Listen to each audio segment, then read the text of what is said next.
Praise lord అందరికీ. ఈరోజు అపోస్తలుడైన పౌలు దెసలోనికైలకు వ్రాసిన మొదటి పత్రిక 3వ అధ్యాయం చదువుకుందాము. ప్రారంభిస్తున్నాను.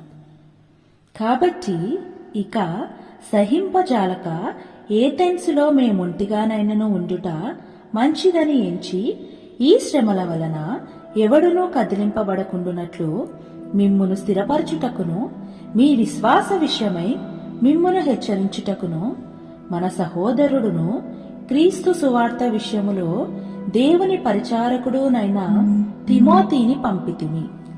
మేము మీ యొద్ద ఉన్నప్పుడు మనము శ్రమను అనుభవింపవలసి ఉన్నదని మీతో ముందుగా చెప్పితిమి కదా, అలాగే జరిగినది. ఇది మీకును తెలియను. అట్టి శ్రమలను అనుభవించుటకు మనము నియమింపబడిన వారమని మీరెరుగుదురు.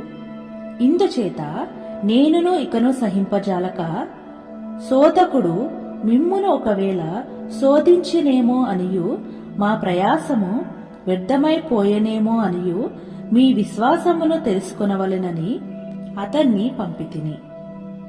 తిమోతియు ఇప్పుడు మీ యొద్ద నుండి మా యొద్దకు వచ్చి మేము మిమ్మును ఎలాగు చూడ నపేక్షించుచున్నామో అలాగే మీరును మమ్మను చూడ నపేక్షించుచు ఎల్లప్పుడూ మమ్మును ప్రేమతో జ్ఞాపకము చేసుకొనుచున్నారని మీ విశ్వాసమును గూర్చియు మీ ప్రేమను గూర్చియు సంతోషకరమైన సమాచారమును మాకు తెచ్చెను. అందుచేత సహోదరులారా, మా ఇబ్బంది అంతటిలోను శ్రమ అంతటిలోను మీ విశ్వాసమును చూచి మీ విషయములో ఆదరణ పొందితిమి.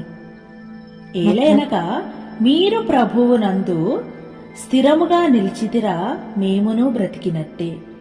మేము మీ ముఖము చూచి మీ విశ్వాసములో ఉన్న లోపమును తీర్చునట్లు అనుగ్రహించుమని రాత్రింబగలు అత్యధికముగా దేవుని వేడుకొనుచుండగా, మన దేవుని ఎదుట మిమ్మును బట్టి మేము పొందుచున్న యావత్తు ఆనందము నిమిత్తము దేవునికి తగినట్టుగా కృతజ్ఞతాస్తుతులు ఎలాగు చెల్లింపగలము?